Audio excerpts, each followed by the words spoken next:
अध्याय 1 भाषा, लिपि और व्याकरण। भाषा। आज अध्यापिका ने कक्षा में विद्यार्थियों को धन की खोज कहानी पढ़कर सुनाई। विद्यार्थियों ने कहानी ध्यानपूर्वक सुनी। अध्यापिका ने प्रश्नों के उत्तर लिखने को कहा। विद्यार्थियों ने प्रश्नों के उत्तर लिखे तथा अध्यापिका ने उन्हें पढ़कर जांचा। बच्चों, आपने देखा कि ऊपर दिए गए वाक्यों में अध्यापिका और विद्यार्थियों ने अपनी बात एक दूसरे तक कैसे पहुंचाई। बोलकर, सुनकर, लिखकर और पढ़कर। विचारों के आदान प्रदान की प्रक्रिया को भाषा कहा जाता है। भाषा शब्द संस्कृत की भाषा धातु से बना है, जिसका अर्थ है बोलना या कहना। मनुष्य एक सामाजिक प्राणी है।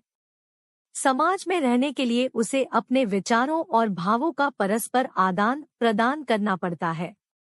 भाषा वह साधन है जिसके माध्यम से मनुष्य अपने विचारों व भावों को परस्पर बोलकर या लिखकर प्रकट करता है।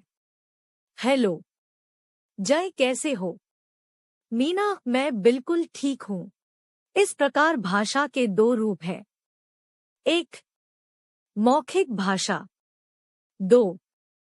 लिखित भाषा। दूरदर्शन की भाषा मौखिक भाषा के अंतर्गत आती है और समाचार पत्रों की भाषा लिखित भाषा का रूप होगी। भाषा का मूल रूप मौखिक भाषा है। लिखित भाषा बाद में विकसित हुई। लिपि। भाषा के लिखित रूप को लिपि कहते हैं। भाषा का लिखित रूप ध्वनि चिन्हों द्वारा बनता है। इस प्रकार हम कह सकते हैं, मौखिक ध्वनियों के लिखित रूप को प्रकट करने के लिए निश्चित किए गए चिन्हों को लिपि कहा जाता है। वैसे तो प्रत्येक भाषा की लिपि निश्चित है, पर कोई भी भाषा किसी भी लिपि में लिखी जा सकती है। भाषा लिपि। अंग्रेजी, रोमन लिपि, हिंदी, संस्कृत, मराठी, देवनागरी लिपि, पंजाबी, गुरुमुखी लिपि, उर्दू, फारसी लिपि। अब हिंदी को रोमन लिपि में लिखने का फैशन चल पड़ा है। जैसे टूट पड़ो, जीतो जंग। अंग्रेजी देवनागरी लिपि में डर्टी पिक्चर। नई दिल्ली शब्द को विभिन्न लिपियों में नई दिल्ली, देवनागरी लिपि, नई दिल्ली, रोमन लिपि, नई दिल्ली, गुरु लिपि, नई दिल्ली, फारसी लिपि। समझो, विश्व में हजारों भाषाएं प्रचलित हैं, जैसे अंग्रेजी, चीनी, फ्रेंच, जर्मन, रूसी, संस्कृत, हिंदी आदि। भारत के संविधान में 22 भाषाओं को मान्यता प्रदान की गई है। 1. असमिया। 2. बांग्ला। 3. बोडो। 4. डोगरी। 5. गुजराती। 6. हिंदी। 7. कन्नड़। 8. कश्मीरी। 9. कोंकणी। 10. मैथिली। 11. मलयालम। 12. मणिपुरी। 13. मराठी। 14. नेपाली। 15. उड़िया। 16. पंजाबी। 17. संस्कृत। 18. संथाली। 19. सिंधी। 20. तमिल। 21. तेलुगु। 22. उर्दू। 14 सितंबर 1949 को भारत संघ की राष्ट्रभाषा हिंदी को स्वीकार किया गया। हिंदी को राजभाषा के रूप में भी मान्यता प्रदान की गई है।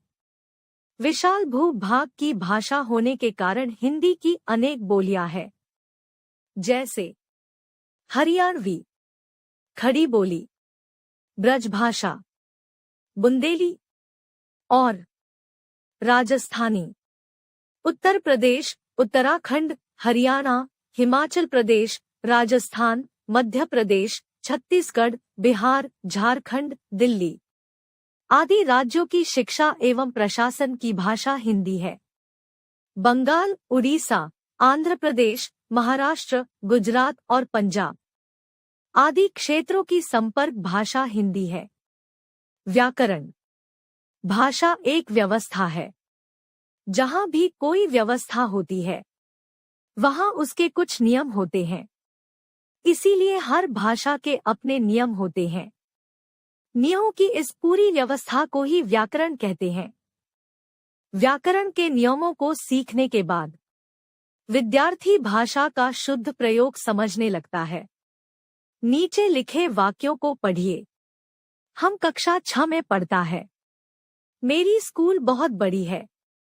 हम सब परिश्रम करता है। आप देखते होंगे कि इन सभी वाक्यों में कोई न कोई त्रुटि है। इस त्रुटि का ज्ञान व्याकरण कराता है। ये वाक्य इस प्रकार होने चाहिए। हम कक्षा 6 में पढ़ते हैं, या मैं कक्षा 6 में पढ़ता हूँ। मेरा स्कूल बहुत बड़ा है। हम सब परिश्रम करते हैं, जो हमें भाषा के शुद्ध रूप की पहचान कराता है। व्याकरण के 4 मुख्य भाग हैं। व्याकरण वर्ण व्यवस्था, शब्द व्यवस्था, पद व्यवस्था, वाक्य व्यवस्था। 1. वर्ण व्यवस्था। इसके अंतर्गत वर्णों के उच्चारण, लेखन और संयोजन के नियमों की चर्चा होती है। 2. शब्द व्यवस्था। इसमें शब्दों के स्रोत, भेद, रूप तथा रचना का अध्ययन किया जाता है। 3. वाक्य व्यवस्था। इसके अंतर्गत वाक्य संरचना, वाक्य भेद, पदबंध, वाक्य रूपांतरण तथा विराम चिन्हों का। 4. पद व्यवस्था अध्ययन किया जाता है। अब धीरे धीरे हिंदी भाषा का मानक रूप विकसित हो रहा है। इससे एकरूपता बनी रहती है। आपने पढ़ा और समझा। भाषा भावों और विचारों के आदान प्रदान का माध्यम होती है। भाषा के 2 रूप हैं, मौखिक और लिखित। भाषा का मूल रूप मौखिक है। भाषा के लिखित रूप को लिपि कहते हैं। भारत के संविधान में 22 भाषाओं को मान्यता प्रदान की गई है। भारत की राष्ट्रभाषा हिंदी है। व्याकरण भाषा के नियमों की जानकारी देता है। व्याकरण के 4 भाग हैं।